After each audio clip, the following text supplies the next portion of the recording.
Hai, Assalamualaikum. Apa khabar semua? Selamat Hari Raya. Kita masih dalam mood raya lagi sekarang kan? Jadi saya nak ambil kesempatan ni untuk ucapkan selamat Hari Raya Aidilfitri. Maaf zahir dan batin daripada kami semua AA Studio. Kembali lagi bersama saya AA berbagi info dan kisah menarik. Oh, sebelum tu jangan lupa tekan tombol subscribe, tekan loncengnya juga. Okey, kisah seram kita pada kali ini adalah kisah seram tentang mayat yang berlega-lega. Dibagi tajuk tu macam gitulah. Kita pernah dengar cerita kan yang kata roh tak diterima, dah tu mayat tak diterima bumi. So cerita ni mungkin macam gitu juga. Jadi tak payah nak lengahkan masa. Jom kita mula. Oh, sebelum kita mula, kisah ni saya ambil daripada semua internet dan saya akan letakkan link dekat bawah, okey?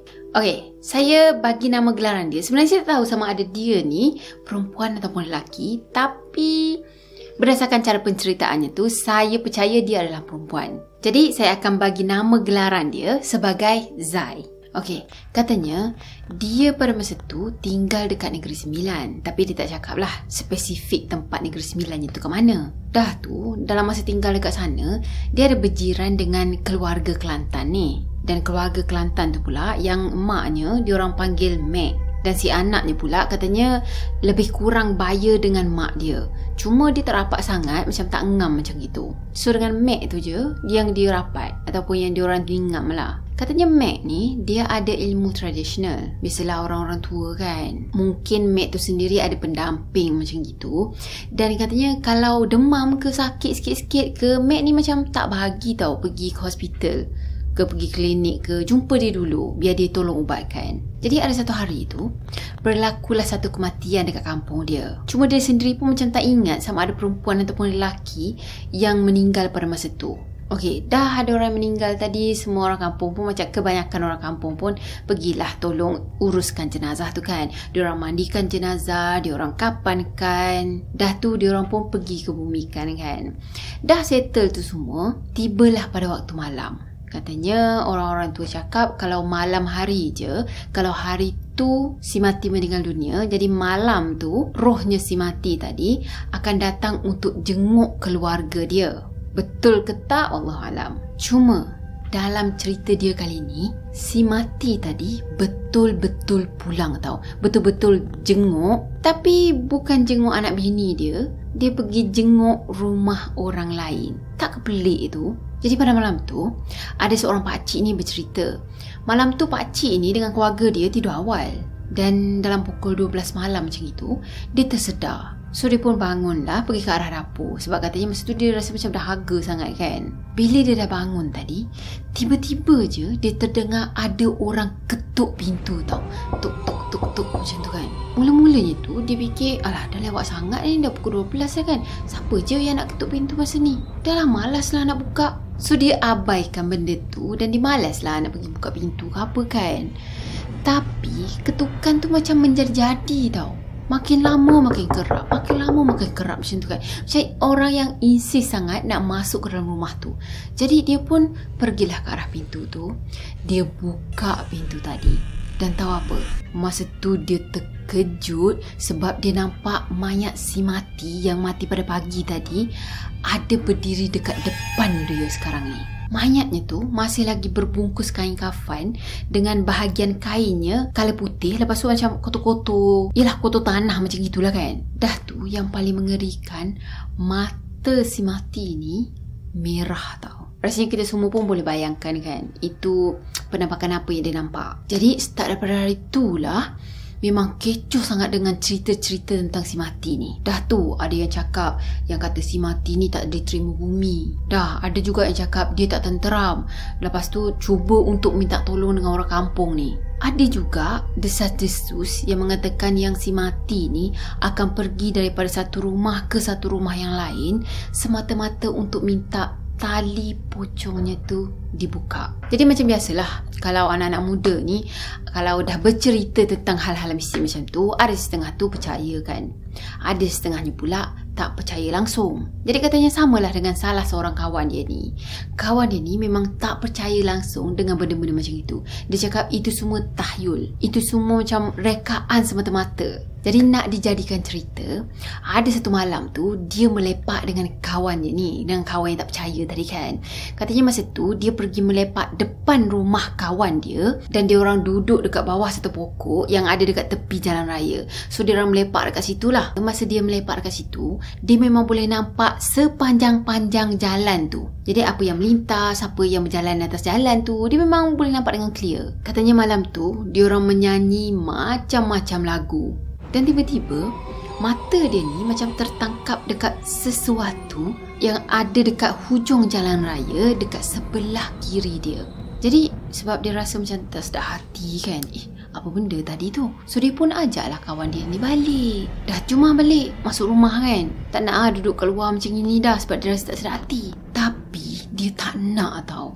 Sudah. Dahlah si Zai ni dah nampak dah benda tu tadi tengah melompat-lompat dan pergi ke arah sebuah rumah. Dan yang menakutkan sebenarnya benda tu dia boleh berdiri tegak je sambil-sambil pandang tepat ke arah diorang ni yang tengah khusyuk menyanyi tadi. Jadi masa tu dia memang confirm dah. Sah, memang sah. Apa yang orang kampung tengah heboh masa tu kata ada penampakan si Pocica tu kan, itu betul. Jadi dia pun paksa lagi kan, paksa kawan dia, cuma masuk. Yang awal-awal tadi kawan dia tak nak, tapi lepas kawan dia tengok keadaan dia yang dalam keadaan pucat lesi, dah tu matanya tu cuma terarah dekat satu tempat je, seolah-olah macam nampak sesuatu macam tu lah kan. Dah kawan dia tadi pun pakai selipar, lepas tu tarik tangan dia masuk dalam bilik. Jadi masa tu dia orang masuk ke dalam bilik kawan dia ni tau. Kan dia melepak dekat depan rumah kawan dia tadi kan. Okey, kebetulan bilik kawan dia ni pula adalah bilik pertama yang ada dekat dengan pintu. Yang minum dululah.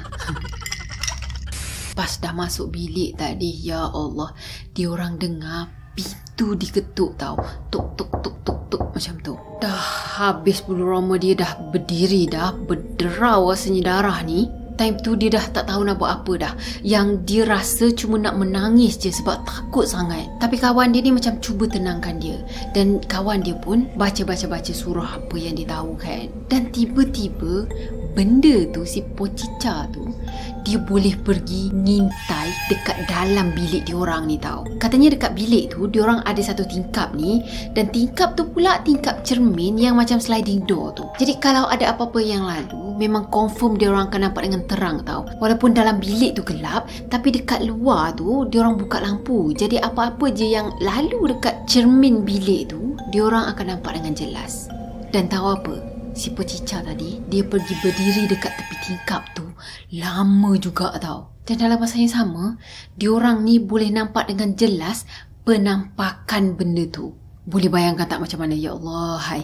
Kalau kita, kenapa diorang tak pasang langsir ke apa kan? Si Zai ni pula pada masa tu, dia cuma mampu pecamkan mata je. Sebab dia tak nak nampak, dia tak nak tengok pun penampakan yang menakutkan macam tu. Dan dia cuma harap benda tu cepat-cepatlah pergi daripada rumah tu. Jadi esoknya tu, kawan dia pun buka cerita kan.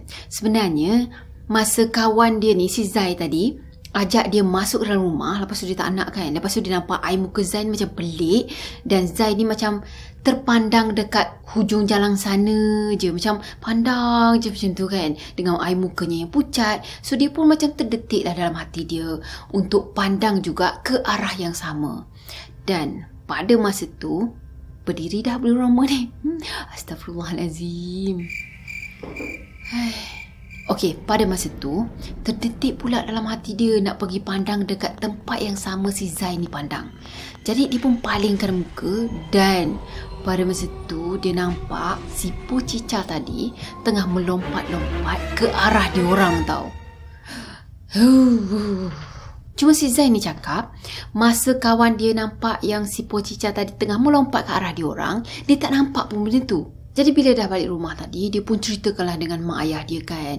Dan of course lah mak dengan ayah dia ni cerita balik dekat Mac tadi. Dan pada masa tu pun sebenarnya dia dah demam dah. Dan Mac cakap apa tau? Mac cakap jangan risau sebab selangkah pun dia tak akan berani nak datang sini. So katanya memang betul, benda tu memang tak boleh nak masuk ke dalam rumah dia. Sebab ada satu pagi tu, masa tu diorang ni bisa siap nak pergi ke sekolah lah. Kakak dia ada terperasan tau, yang dia nampak ada kesan terbakar dekat bawah lampu.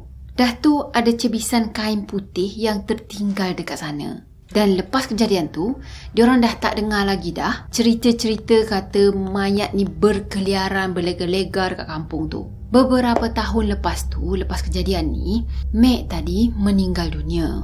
Lepas Meg meninggal dunia tadi, diorang sekeluarga ni selalu je diselubungi dengan bayang-bayang tau. Diorang kerap nampak bayang-bayang, terutama sekali dekat bahagian belakang dapur. Dia cakap biasalah rumah kampung, tak tahulah belakang rumah dia tu jenis ada macam pokok-pokok ataupun macam agak hutan sikit ke macam mana kan. Tapi boleh kata benda tu agak kuat jugalah sebab benda tu boleh menyerupai manusia tau. Ada satu hari, kakak dia ni pergi borak-borak dengan abang dia. Tapi last sekali baru dia dapat tahu sebenarnya yang dia borak tu bukan abang dia, tapi benda tu tau. Kakak dia yang nombor 3 pula selalu je bermimpikan arwah Meg tadi. Dalam mimpi dia tu, Meg tadi ubatkan dia. Lepas tu Meg tadi bagi makan dekat dia. Dan Meg tadi pun pernah tahu ajak dia untuk ikut sekali. Ajak kakak dia nombor 3 tadi. Mak dia pun tak lepas juga daripada gangguan. Kesian kan. Mak dia pula katanya tak boleh tahu nak duduk dalam rumah tu sebab selalu je rasa macam sakit-sakit, sakit badannya. Bahagian yang kerap sangat dia rasa sakit adalah bahagian kaki. Sampai kan ada satu hari, masa tu dia ada kat dapur tau, tengah masak-masak macam gitu. Dan maknya ni boleh tiba-tiba je terjatuh. Nasib baik juga lauk yang mak dia masak tu tak tertumpah dekat dia tau. Dah sampai macam tu sekali dia punya yalah gangguan tu kan. So dia pun cubalah berubat doktor. Cuba pergi cek dekat doktor dulu sama ada mak dia ni memang betul-betul sakit ataupun ada gangguan kan. Tapi bila dah jumpa doktor tadi, doktor cakap tak ada penyakit apa-apa. Semuanya okey. Maksudnya betul lah gangguan. Dan tak lama lepas tu, Along dia ajak mak dengan ayah dia ni untuk tinggal sama-sama dekat rumah dia. Tapi 2-3 hari je lepas mak dia pindah masuk ke rumah Along dia tadi, katanya mak dia ni macam berubah perangai tau. Seolah-olah macam jadi orang lain. Katanya mak dia ni tak boleh nak tengok Along dia bahagia. Mesti ada je yang tak kena. Sampaikan Along dengan maknya ni dah tak bertegur siapa dah. Gaduh dia orang tau. Sebenarnya Along tadi keluarkan mak dengan ayah dia daripada rumah tu sebab rumah tu seolah-olah macam yalah tak selamat lah kan. Dah tahu dah ada gangguan. Jadi sebab itulah tinggal dengan Along dia. Tapi bila dah berperangai pelik macam gitu, seolah-olah macam yalah bukan maknya kan. So diorang ni pun buat keputusan untuk panggil salah seorang kawan diorang yang macam tahulah tentang hal-hal macam gini, datang dan juga ubatkan mak diorang. Katanya kawan yang dimaksudkan tu adalah kawan kepada ipar dia. Dan time tu dah nak masuk maghrib dah. Tapi belum sempat pun kawan kepada ipar dia tadi sampai dekat rumah tu, mak dia ni dah mengamuk-ngamuk dah. Dah meracau dah. Mak dia boleh tiba-tiba cakap dengan Along macam ini tau. Dia cakap kau jangan bagi dia datang. Kau jangan bagi dia datang. Dah kau halau dia. Halau dia. Ya, sebenarnya tak ada siapa pun yang tahu kata kawan ipar dia orang ni nak datang pada hari tu. Tapi mak dia dah macam bercacing kepanasan dah. Katanya mak dia ni kejap pergi ke arah dapur, kejap pergi ke ruang tamu, kejap pergi keluar, kat luar rumah tu kan. Macam yelah orang yang dah tak tentu arah dah. Jadi dia orang adik-beradik ni pun tenang, cubalah tenangkan mak dia. Cuba pujuk mak dia kan. Tapi mak dia tiba-tiba je boleh mendengus tau. Macam gitu kan. Dan mulut dia ni terkumat kamit seolah-olah baca sesuatu. Sama ada mentera ke apa ke macam itulah. Dalam masa yang sama pula, akak dia yang nombor 2 ni dengan suami dia sampai. Dan tiba-tiba suami akak dia ni minta semua orang untuk duduk dekat luar. Jangan masuk katanya. Dan budak-budak kecil pula jangan duduk dalam rumah ni, tapi tumpang kat rumah jiran sekejap. Tumpang dekat rumah sebelah. Katanya itu sebagai langkah keselamatan lah. Zai ni pula pada masa tu dia ada dekat dalam bilik tengah menghadap laptop dan juga layan Detective Conan The Movie. So masa tu tengah syok layan movie tadi, tiba-tiba je dia terdengar macam huru-hara je kat luar ni. Bising-bising macam itulah. Jadi dia pun keluarlah rumah kan. Dia tengok apa yang sedang berlaku sekarang ni. Masa dah keluar tu, dia nampak mak dia ni dalam keadaan yang mengamuk tau. Mak dia maki-maki. Cuma tak jelas sangat apa yang mak dia ni cakap. Dan masa tu mak dia ulang alik tau. Pergi ke dapur, sekejap ke ruang tamu, kejap ke dapur. Dan sampai satu saat tu, mak dia sampai je dekat pintu dapur. Dan tiba-tiba mak dia ni boleh menjerit. Mak dia cakap, lepaskan aku, buka, buka. Jadi si Zai pada masa tu, dia tak tahu apa yang berlaku kan. Jadi dia pergi ke arah mak dia. Lepas tu dia bebel kat mak dia. Dia cakap macam ni, lah mak ni nak bebel buat apa? Kan pintu tu dah buka. Mak nak lepaskan apa ni? Lepaskan ayam ke? Aish, makan ni. Lepas tu dia gelak macam tu kan. Jadi sebab dia, si Zai tadi, dia gelakkan dekat mak dia. Dan mak dia ni terus palingkan muka, pandang tepat ke arah dia dengan matanya ni yang merah sangat, seolah-olah macam orang yang sakit mata katanya. Dan muka mak dia pula pucat lesi. Dalam masa yang sama, dia tak terfikir pun kata nak lari ke, terkejut lepas tu larikan diri ke apa. Tak. Dia cuma kaku dekat situ, dia tergamam. Dan lepas tu dia dah tak sedar dah apa yang berlaku. Jadi lepas dia dah sedarkan diri tu, barulah family dia cerita dekat dia balik kan apa sebenarnya yang dah berlaku. Jadi katanya dia masa tu terkena histeria. Dia menjerit, melaung macam itulah kan. Dan maknya pula pengsan. Masa dia kena histeria tu, dia ada sebut satu nama ni tau. Tapi namanya tu tak jelas. Jadi lepas dia dah sembuh tadi, lepas dia dah okey sikit, dia dibawa ke rumah orang asli. Bagi dia tinggal dekat sana sekejap untuk pastikan keselamatan dia. Dan kebetulan pula lah rumah orang asli tu sebenarnya kawan kepada kakak dia. Yelah elok jugalah kan. Sebab benda tu sebenarnya untuk mengelakkan daripada dia, si Zai tadi, dikacau lagi sekali. Satu hal lagi, si Zai ni sebenarnya dia lemah semangat. Jadi mungkin sebab tu juga dia cepat sangat kena kacau. Dalam masa yang sama, mak dia ni pula kesian juga tau. Setiap kali maghrib je, mak dia akan pengsan. Dan sebenarnya masa mak dia menjerit-menjerit tadi, lepaskan aku nak keluar tu kan. Sebenarnya pada masa tu, kawan kepada ipar dia tadi yang datang ke rumah tadi, ya kawan dia tu dah pun pagar rumah tu tau. Jadi benda tu seolah-olah macam tak boleh nak keluar dari rumah tu. That's why lah dia cakap, buka, lepaskan aku macam tu kan. Sebab dia sebenarnya dah terperangkap dekat dalam rumah tu. Katanya seminggu sebelum kawan kepada ipar dia tu datang, dia dah dibagi alamat dah. Macam-macam mimpi pelik yang datang pada dia tau. Cuma dia tak ceritakan secara detail apa mimpi-mimpi pelik yang dimaksudkan. Jadi untuk merawat mak dia pada masa tu, diorang ni perlukan 7 jenis limau yang berlainan. Dalam tempoh diorang mencari 7 jenis limau tu, mak dia macam biasa, kalau maghrib je mesti pengsan, tak sedarkan diri. Kesian kan? Dan mak dia juga selalu bagi tahu dekat mana dia nampak ada penampakan benda-benda tu. Katanya benda tu selalu je melepak dekat belakang rumah halung diorang. Dan kebetulan dekat belakang rumah halungnya tu ada pohon pisang. Kalau kita cakap je pohon pisang, maksudnya kita tahulah kan benda apa je yang suka sangat tinggal dekat pohon pisang tu. Pisang. So sepanjang mak dia meracau tu, dia pun meracau juga. Dia selalu cakap sakit, lepas tu dia pengsan. Katanya macam itulah dalam tempoh seminggu tu sebelum diorang berubat. To be continue.